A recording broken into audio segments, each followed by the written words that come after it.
एक बहुत महत्वपूर्ण मुद्दे की ओर सदन का ध्यान आकर्षित किया है और वास्तविक तथ्य इस माननीय सदन के समक्ष आने चाहिए। महिला और बाल सुरक्षा और खासतौर पर सेक्सुअल हैरेसमेंट से जुड़े हुए जो मुद्दे होते हैं वह केवल बाहर से ही नहीं होते हैं। इसके दोनों तरीके हैं, घर के अंदर भी और घर के बाहर भी। और इसलिए इन दोनों मुद्दों को ध्यान में रख करके सरकार ने इस दिशा में जो ठोस कदम उठाए हैं वह इस सदन के सभी माननीय सदस्यों के संज्ञान में बहुत आवश्यक हैं। अगर मैं महिला संबंधी अपराध को, जिसमें घरेलू हिंसा से जुड़ी हुई जो या सेक्सुअल हैरेसमेंट से जुड़ी हुई जो मामले होते हैं, इन सब की तुलना करूं तो सबसे पहले माननीय सदस्य को मैं इस बात के बारे में अवगत करा दूं कि 2016 की तुलना में दहेज जैसी घटना के बारे में देखें तो 2016 की तुलना में 2016 में कुल घटनाएं घटित हुई थी, उनकी तुलना में 23-24 के बीच में लगभग 17.5% की कमी घटनाओं में आई है। बलात्कार की घटनाओं में 2016 की तुलना में अगर 23-24 में हम उसकी तुलना करें, इसमें 25.30% की कमी दिखाई गई है।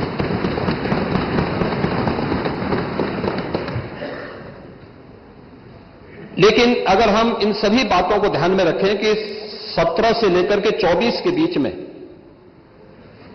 महिला और जो नाबालिग बच्चे हैं उनके खिलाफ यौन उत्पीड़न से जुड़े हुए जो मामले हैं, उनमें से प्रदेश सरकार ने अपने प्रोसिक्यूशन विंग को मजबूत करने का परिणाम सामने आया है। 24,402 प्रकरण में अभियुक्तों को अब तक सजा दिलाई जा चुकी है। 17 से लेकर 24 के बीच में पास्को अधिनियम के अंतर्गत 9,875 अभियोगों में सजा दिलाई गई है। 2022 से 24 के मध्य में महिलाओं के विरुद्ध पास्को अपराध में न्यायालय के द्वारा 16,718 अभियुक्तों को सजा दी गई है, जिनमें 21 को मृत्युदंड, 1713 को आजीवन कारावास, 4,653 को 10 वर्ष या उससे अधिक के कारावास और 10,331 को 10 वर्ष से कम के कारावास की सजा भी दी गई है।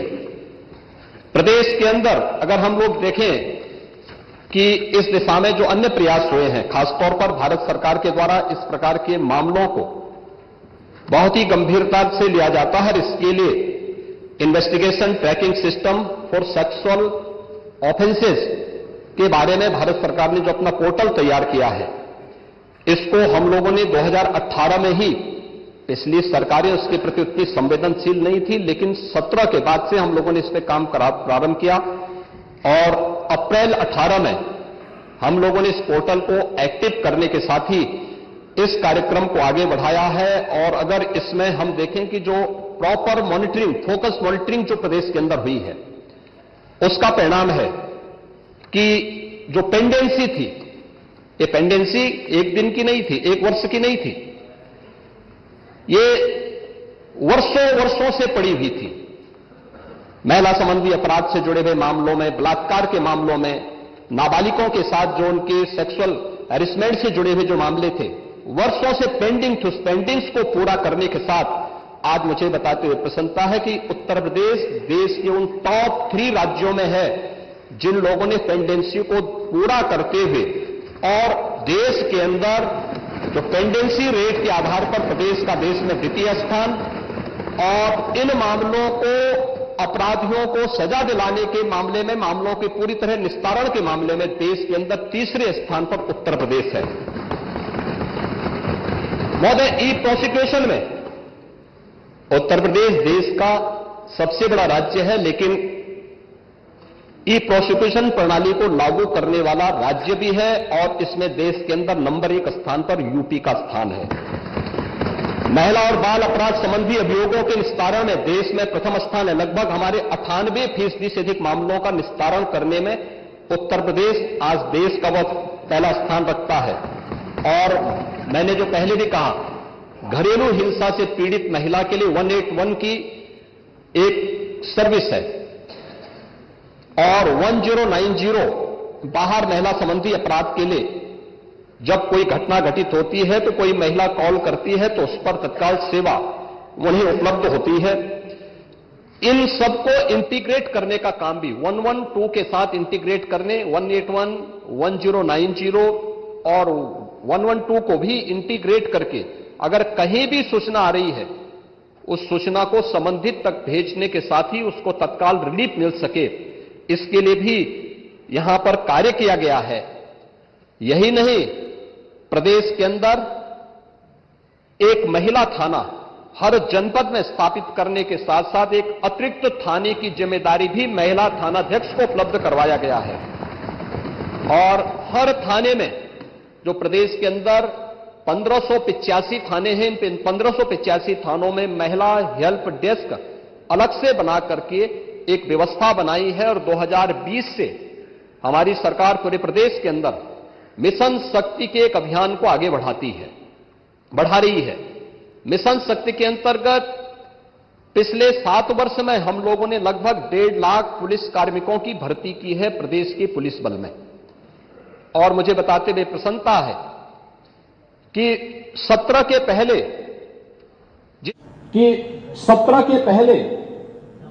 जितनी भी भर्तियां हुई उन सभी को अगर हम जोड़ लें तो कुल 10,000 महिला पुलिस कार्मिक भर्ती हुई थी।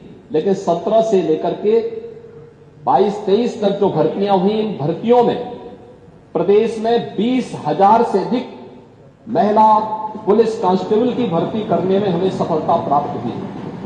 यानी आजादी के 70 वर्षों में जितनी भर्ती हुई थी महिला, उससे दुगनी भर्ती अकेले 5 वर्ष के अंदर हमने पुलिस महिलाओं को यहां पे भर्ती किया। पुलिस की भर्ती में उनकी 20% हॉरिजॉन्टल आरक्षण की व्यवस्था उन्हें प्राप्त हो सके, इसको अनिवार्य रूप से प्रदेश के अंदर लागू किया।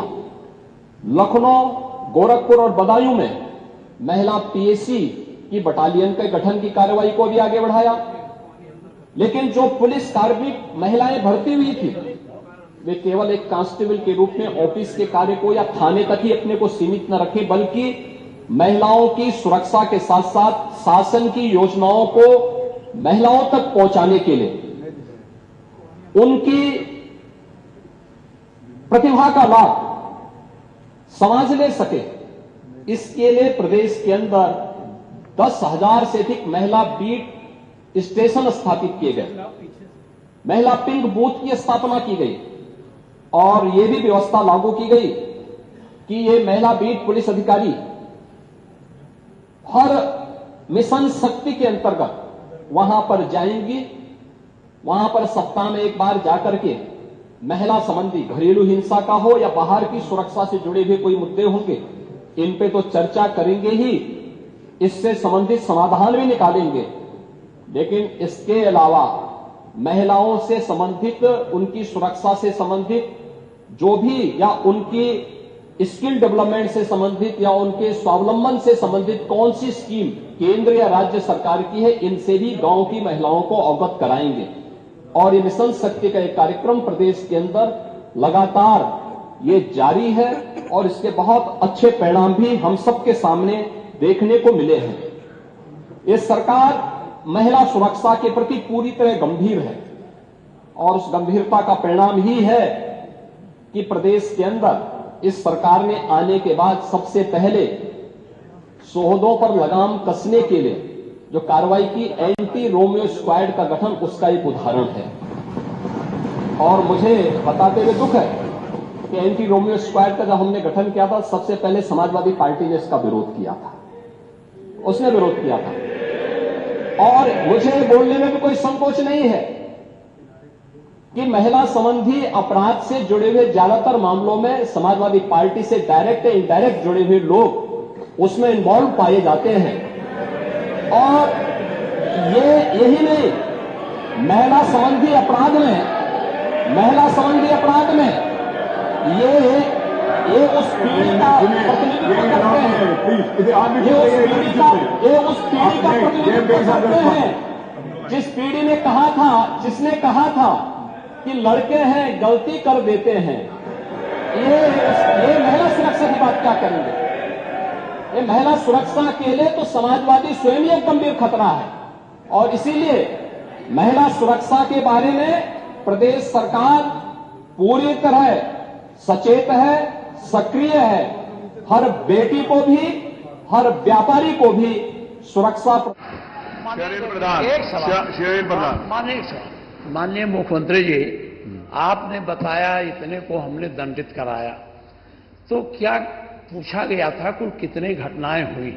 तो जो दंडित हो जाते हैं कोर्ट से उन्हीं को आप घटना मानते हैं कि जो घटनाएं घटती हैं उनको भी घटना मानते हैं?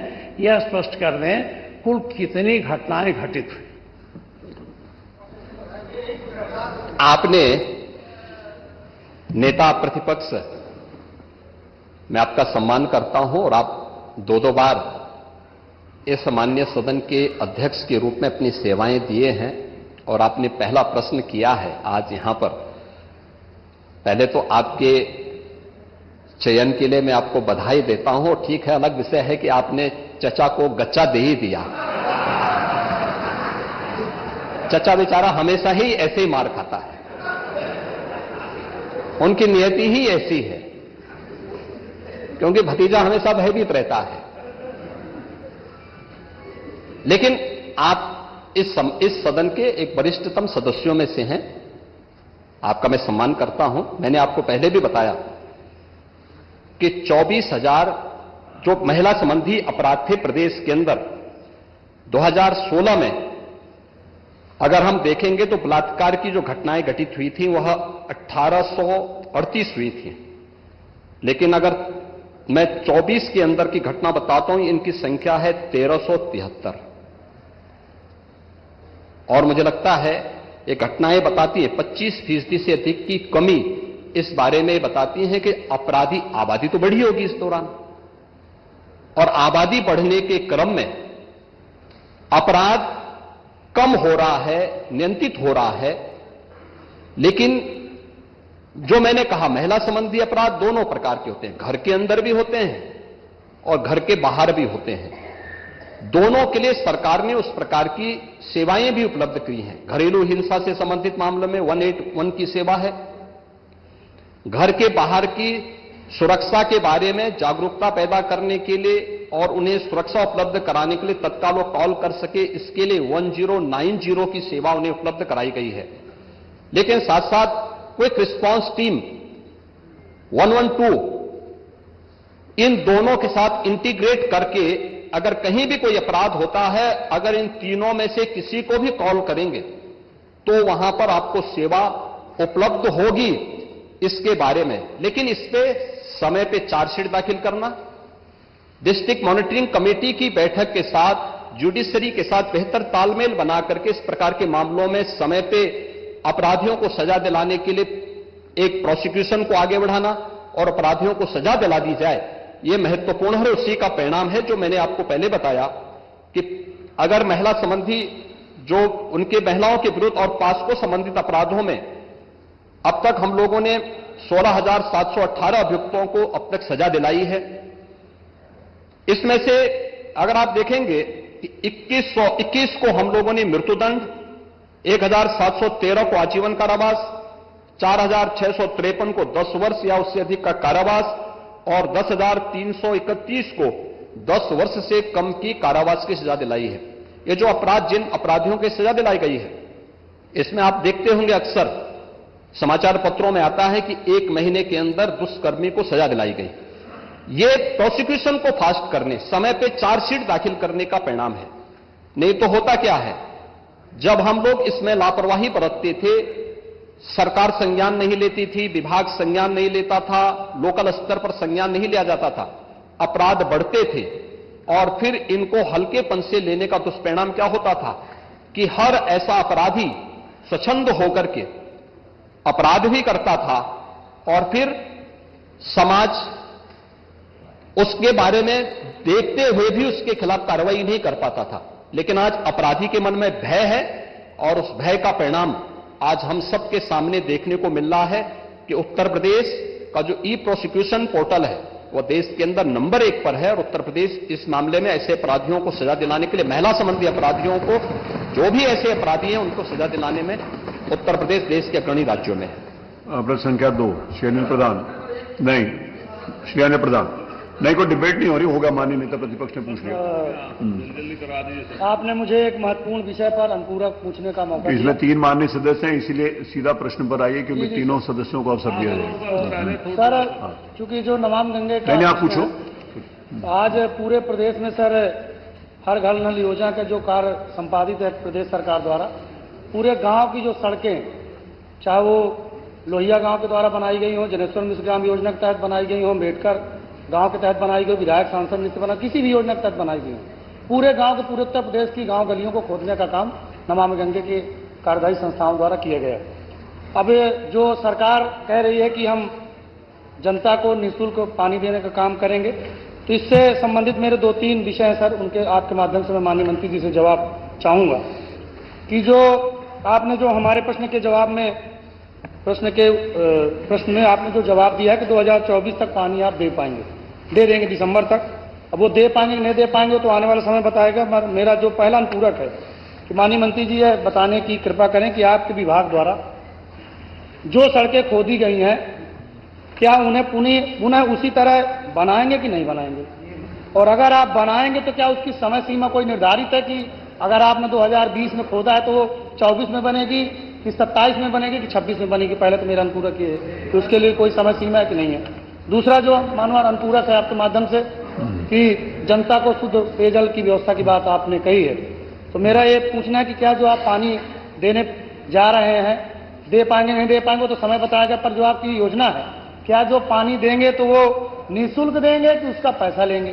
क्योंकि ऐसे ही विद्युतीकरण के नाम पर फ्री मीटर दिए गए, फ्री कनेक्शन दिए गए, पता चला बिजली पहुंची कि नहीं पहुंची और विद्युत बिल आ रहे हैं। एक मेरा आखिरी मानवर आपके माध्यम से है, आपकी अनुमति से, कि मेरा एक व्यक्तिगत इन्हीं के विभाग का है कि हमारे जनपद चित्रकूट में एक रसिन बांध है, रसिन बांध से बरुआ बांध पंप कैनाल की कार्य योजना प्रस्तावित है और मेरे विधायक बनने के बाद से उसमें काफी वो लिख के दे दो, उसका उत्तर अभी नहीं होगा क्योंकि पर्टिकुलरली उसके लिए पूछा नहीं गया। 2 ही अनुपूरक है कि पानी देंगे तो कब तक देंगे, जो रोड खोद रहे हैं उसको आप कब तक बनाएंगे? हाँ, वो इंडिविजुअली वो लिख के पूछ लीजिएगा क्योंकि अभी पर्टिकुलरली आपने उस रोड के बारे में नहीं पूछा था, वो मंत्री जी बाद में बता देंगे।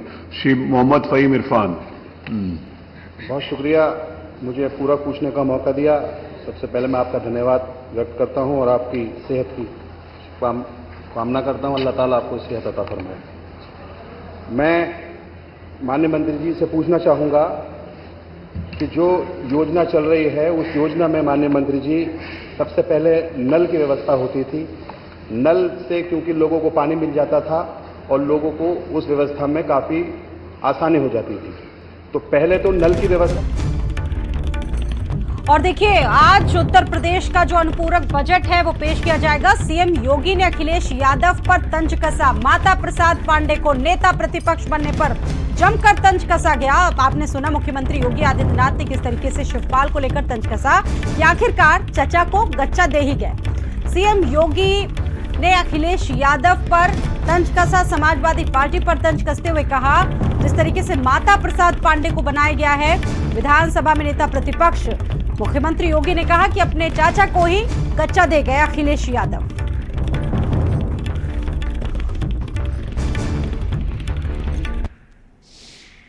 तो आपके चयन के लिए मैं आपको बधाई देता हूं। ठीक है, अलग विषय है कि आपने चचा को गच्चा दे ही दिया। चचा बेचारा हमेशा ही ऐसे ही मार खाता है, उनकी नियति ही ऐसी है, क्योंकि भतीजा हमेशा भयभीत रहता है। तो आपके चयन के लिए मैं आपको बधाई देता हूं। ठीक है, अलग विषय है कि आपने चचा को गच्चा दे ही दिया। चचा बेचारा हमेशा ही ऐसे ही मार खाता है, उनकी नियति ही ऐसी है, क्योंकि भतीजा हमेशा भयभीत रहता है। चचा बेचारा हमेशा ही ऐसे ही मार खाता है,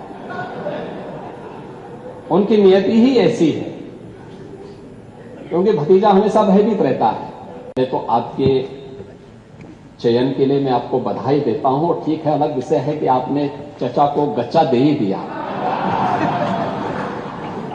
चचा बेचारा हमेशा ही ऐसे ही मार खाता है, उनकी नियति ही ऐसी है, क्योंकि भतीजा हमेशा भयभीत रहता है। तो आपके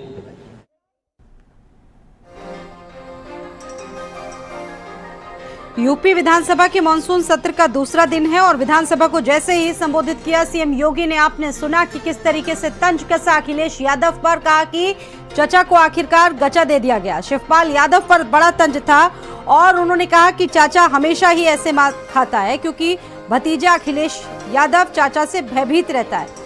आपको बता दें कि इससे पहले एक बड़ी बैठक योगी कैबिनेट की हुई थी और दोनों डिप्टी सीएम वहां पर पहुंचे थे। माता प्रसाद पांडे को लेकर आज सदन में सीएम योगी का ये बड़ा हमला था समाजवादी पार्टी पर। आपको याद होगा कि इससे पहले लगातार बीजेपी पर जिस तरीके से खींचतान चल रही थी, उस पर लगातार अखिलेश यादव भी चुटकी ले रहे थे। और आज सदन में आपने सुना जैसे ही मुख्यमंत्री योगी आदित्यनाथ ने सदन को संबोधित किया, माता प्रसाद पांडे को एक तरफ तो उन्होंने अपनी शुभकामनाएं दी, लेकिन दूसरी तरफ हमला भी उन्होंने जमकर बोला और कटाक्ष करते हुए कहा शिवपाल यादव पर कि चचा को आखिरकार गच्चा दे ही दिया गया।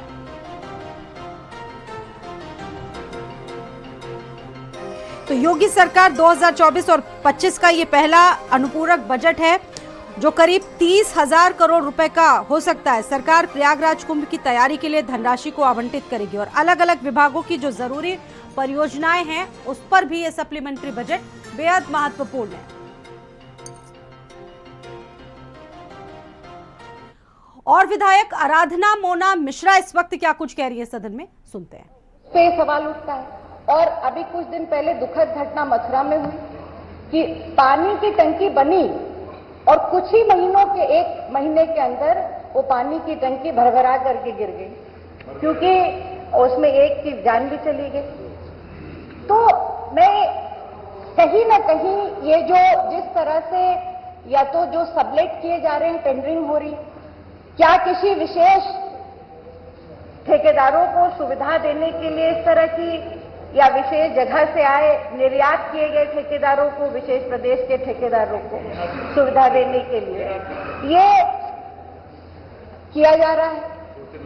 और अगर नहीं है तो उन पर कार्रवाई क्यों नहीं की गई? अब सीधा सा सवाल जो माननीय हमारे सदस्य ने भी उठाया, ये कई बार सदन में आ चुकी है ये बात कि जो सड़कें, ये सरकार का ही राजस्व है, सरकार पीडब्ल्यूडी से, आरईएस से, विभिन्न योजनाओं से, विधायक निधि से, सांसद निधि से सड़कें जो बन रही हैं, उनको ये ठेकेदार जो पाइपलाइन डालते हैं उसको नहीं मरम्मत कर रहे हैं और उसमें उनकी गलती भी नहीं है, क्योंकि जो बजट उनको दिया गया, जिसपे उन्होंने टेंडर लिया, उसमें इसका कोई प्रावधान भी नहीं है। प्रश्न तो ये मानिए कि ये महत्वपूर्ण है। बस एक और समस्या है कि जो पानी की टंकी बनेगी उसको ग्राम पंचायत को हैंडओवर कर दिया जाए। अब मैं ये जानना चाहती हूँ कि ग्राम पंचायत के पास रोजमर्रा की गांव की समस्या पूरी करने के लिए तो पैसा है नहीं, वो पैसा उस टंकी की मेंटेनेंस, अगर एक बार मोटर जल जाती है तो लगभग 25,000 से 30,000 का खर्चा आता है। क्या ग्राम पंचायतें सक्षम है उसका निर्वहन करने के लिए? और ऑपरेटर का कि जो वेतन है, मासिक वेतन, वो कौन देगा? तो देखिए, कई ऐसे मुद्दे जिनका जिक्र इस वक्त विधानसभा में हो रहा है, विपक्ष के तमाम नेता कर रहे हैं। आराधना मिश्रा को आप सुन रहे थे और आपको बता दें कि आज अनुपूरक बजट पेश किया जाएगा। अब से कुछ ही देर बाद सुरेश खन्ना जो वित्त मंत्री उत्तर प्रदेश सरकार में, वो बजट पेश करेंगे। सीएम योगी ने अखिलेश यादव पर जमकर तंज कसा है माता प्रसाद पांडे को लेकर। देखिए, रेस में सबसे ऊपर शिवपाल यादव का नाम था और भी तमाम चेहरे थे, लेकिन तमाम अटकलों को विराम देते हुए माता प्रसाद पांडे को नेता प्रतिपक्ष बनाया गया। लेकिन माता प्रसाद पांडे को जब से नेता प्रतिपक्ष बनाया गया तब से लगातार बीजेपी के जो नेता हैं वो समाजवादी पार्टी पर हमले का कोई भी मौका नहीं छोड़ रहे हैं। माता प्रसाद पांडे को नेता प्रतिपक्ष बनने पर मुख्यमंत्री योगी का एक बड़ा हमला आज सदन में देखने को मिला और सीएम योगी ने अपने ही अंदाज में कहा कि अपने चाचा को गचा आखिरकार दे ही दिया अखिलेश यादव ने।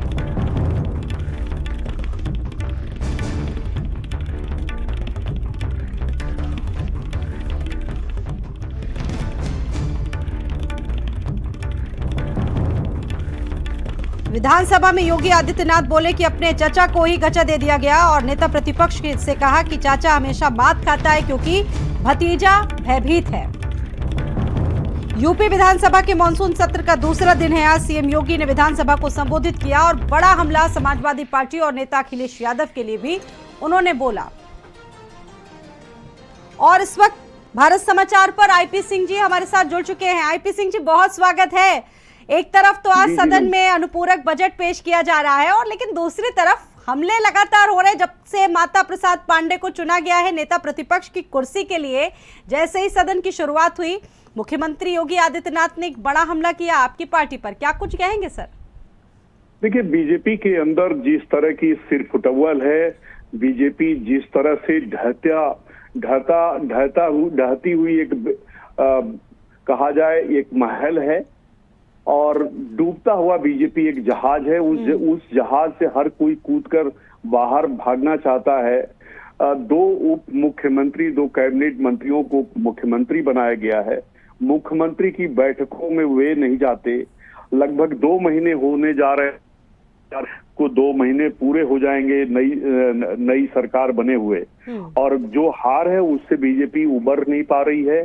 श्री माता प्रसाद पांडे जी बहुत ही सीनियर नेता हैं।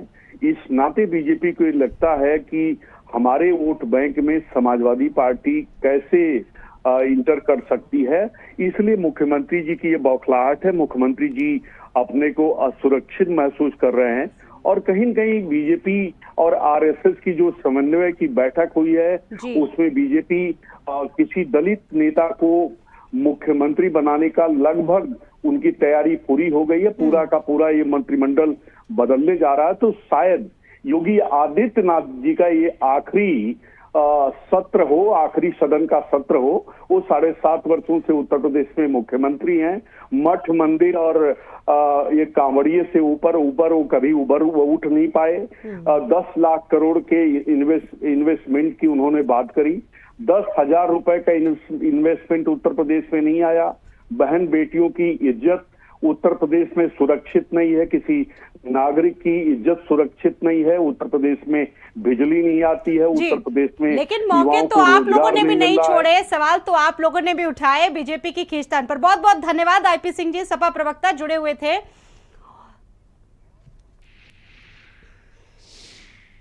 तो आपके चयन के लिए मैं आपको बधाई देता हूं। ठीक है, अलग विषय है कि आपने चचा को गच्चा दे ही दिया। चचा बेचारा हमेशा ही ऐसे ही मार खाता है,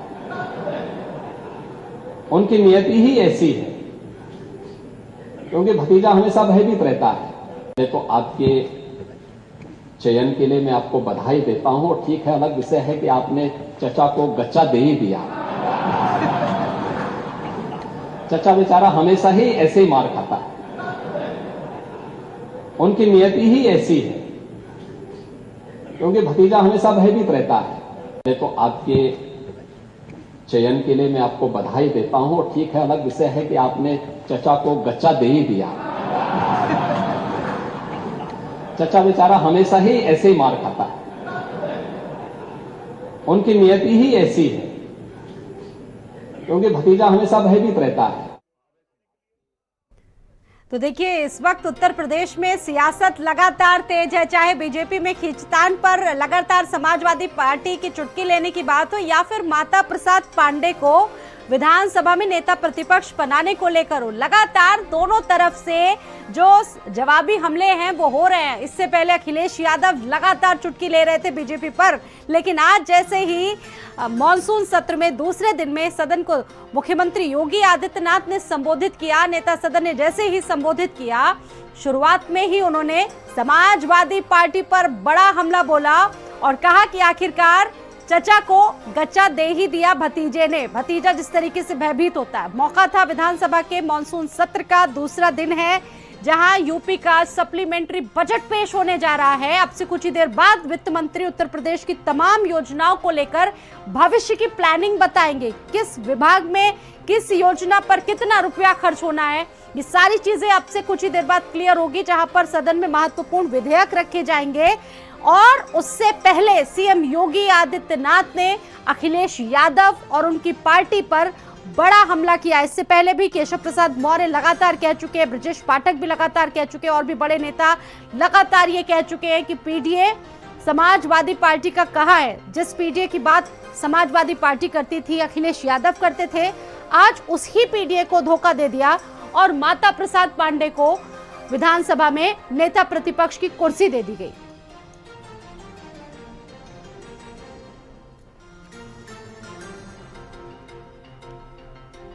तो जुबानी हमले आपने सुना कि काफी तेज है।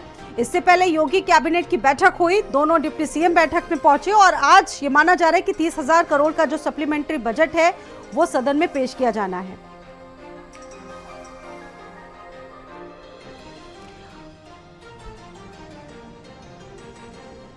सपा प्रवक्ता अनुराग भदौरिया जी जुड़ चुके हैं भारत समाचार पर। भदौरिया जी, बहुत स्वागत है आपका। चचा को गच्चा को कैसे देख रहे हैं? मुख्यमंत्री योगी आदित्यनाथ ने आपकी पार्टी पर और अखिलेश यादव पर बड़ा हमला कसा है।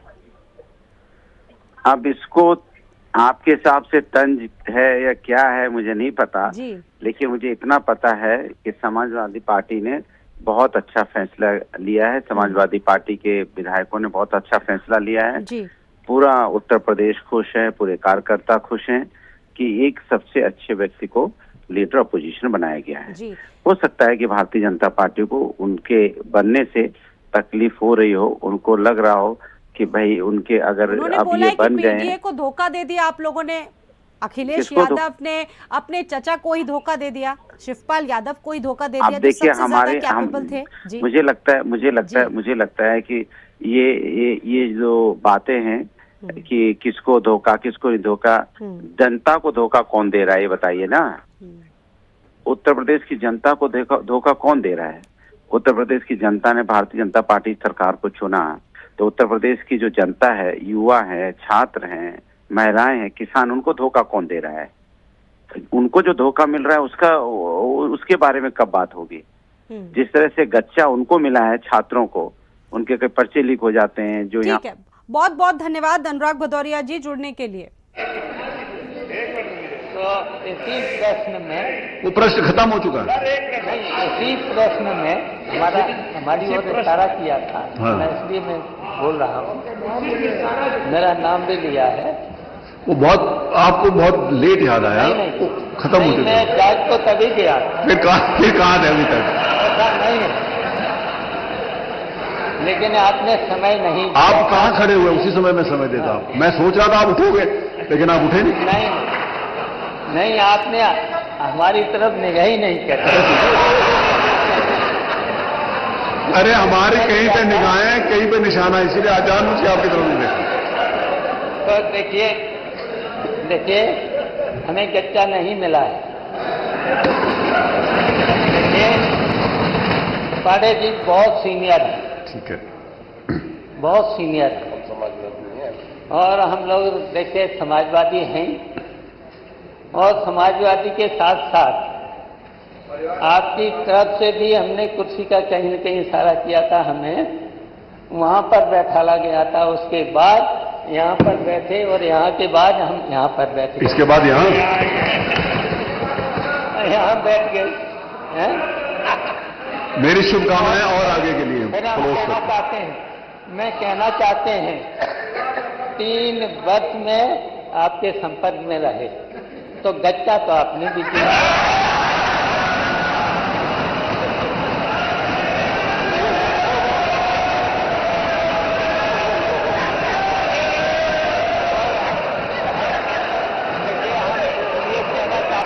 एक सेकंड, अब तक तो आपको आदत हो जानी चाहिए।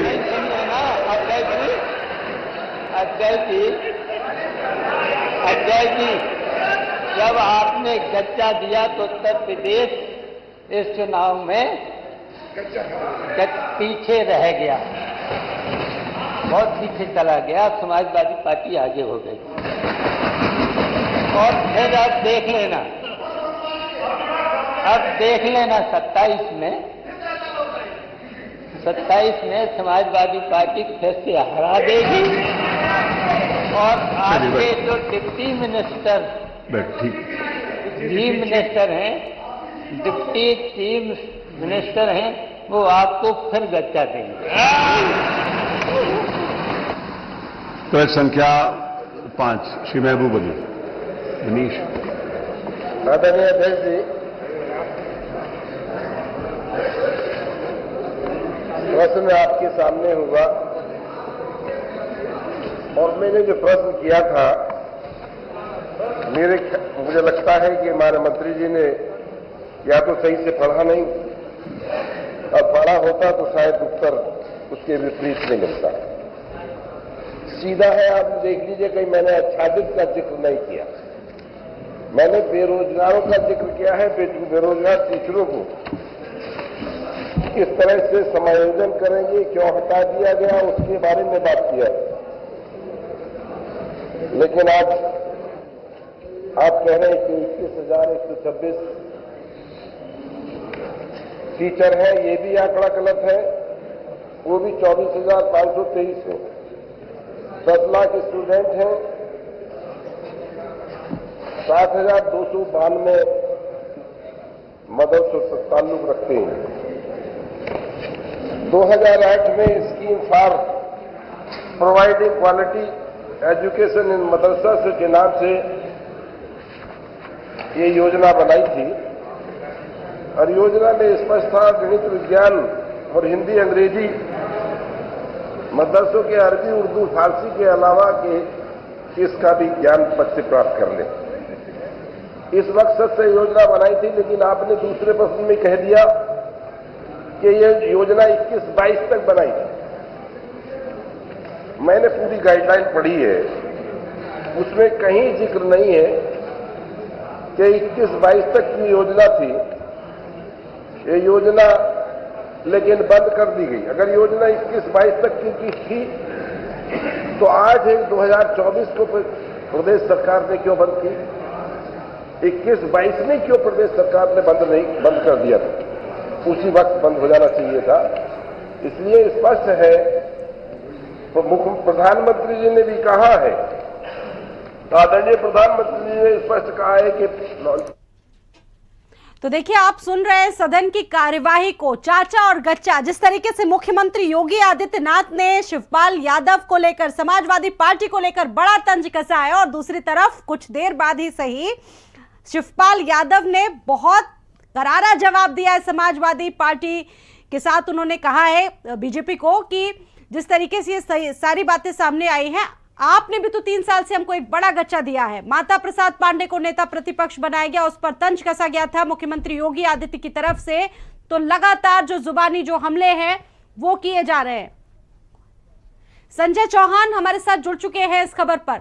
सदन, संजय आपके पास मैं आऊंगी। संजय, यूपी का जो मेगा बजट है वो एक तरफ प्रस्तुत किया जा रहा है, लेकिन जुबानी हमले लगातार किए जा रहे हैं। सबसे पहले मुख्यमंत्री योगी आदित्यनाथ, उसके बाद शिवपाल यादव का करारा जवाब। इसको किस तरीके से देखा जाए? हाँ बिल्कुल, चूंकि अनुपूरक बजट पेश होना है और ऐसे में सदन में नेता सदन बोल रहे थे और नेता सदन ने जहां कल के तमाम विपक्ष के नेताओं ने सवाल उठाए थे, चाहे स्वास्थ्य की बात करें, महिला सुरक्षा की बात करें या फिर बिजली की व्यवस्था की बात करें, तमाम व्यवस्थाओं के जवाब देते हुए सीधे तौर पर जिस तरीके से समाजवादी पार्टी ने नेता प्रतिपक्ष के तौर पर माता प्रसाद पांडे के नाम की घोषणा की है और कहीं ना कहीं ब्राह्मण कार्ड खेल करके सियासत को में हवा तेज दी है, उसी मुद्दे को लेकर के आज नेता सदन ने भी समाजवादी पार्टी और खास करके शिवपाल यादव पर तंज कसा और सीधे तौर पर कहा कि एक बार फिर से भतीजे ने चाचा को गच्चा दे दिया है। तो ये जो चचा और गच्चा का जो खेल चला है वो अब ये बात एकदम कहना गुरेज नहीं होगा कि ये हवा और ये बात अब बहुत दूर तक जाने वाली है। और उसका जवाब हालांकि पलटवार तत्काल शिवपाल यादव ने दिया और उन्होंने कहा कि 3 साल तक आपके भी संपर्क में रहा, लेकिन आपने भी गच्चा दिया है और अब 27 में जनता आपको गच्चा देने वाली है, क्योंकि आपकी जो व्यवस्थाएं हैं वो लगातार ठगने वाली है, लगातार लोगों को परेशान करने वाली है, लोगों की न सुनने वाली व्यवस्थाएं हैं। तो ये एक दूसरे पर जो वार और पलटवार है, ये पटकथाएं लिख रहा है, स्क्रिप्ट लिख रहा है 27 की। स्वाति, जिस तरीके से नेता सदन ने लगातार निजी तौर पर हमला तंज कसा है, वो उसको लेकर के सियासत और तेज हो गई है। क्योंकि एक और टिप्पणी की थी नेता सदन ने, वो सीधे तौर पर कहा कि जो पीडीए है वो पीडीए फेल हो चुका है, क्योंकि माता प्रसाद पांडे को नेता प्रतिपक्ष के तौर पर चुना गया है। तो ऐसे में पीडीए का फार्मूला लेकर के चलने वाले लोगों को पीडीए के लोगों को भी छला है समाजवादी पार्टी ने। तो ये लड़ाई जो है अब सदन से लेकर के और सड़क तक देखने को मिलेगी और इस पर चर्चाएं अभी और आपको तेज देखने को मिल जाएंगी।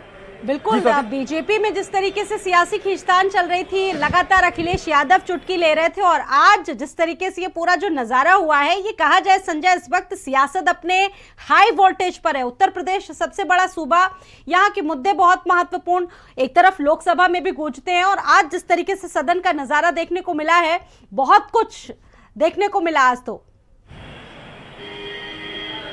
बिल्कुल सदन का नज़ारा एकदम अलग है। हर कई जैसे पहले भी कहा था मैंने कि विपक्ष इस बार हमलावर होगा और विपक्ष के जो सवाल होंगे वो काफ़ी तीखे होंगे। कल आपने देखा डॉक्टर रागिनी सोनकर हो या तमाम और जो नेता थे समाजवादी पार्टी के, उन लोगों ने तमाम बिंदुओं पर चर्चाएं उठाई और सवाल उठाए। चाहे बिजली की बात करें कि 17 घंटे सप्लाई गाँव को देने की बात कही जाती है, लेकिन वो अभी तक गाँव पर नहीं पहुँची।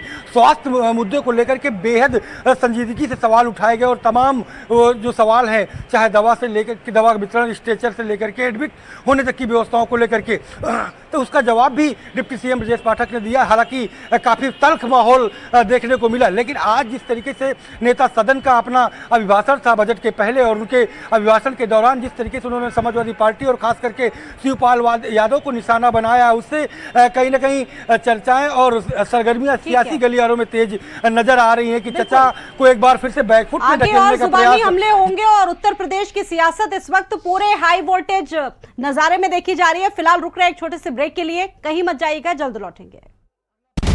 आप देख रहे हैं भारत का सर्वश्रेष्ठ न्यूज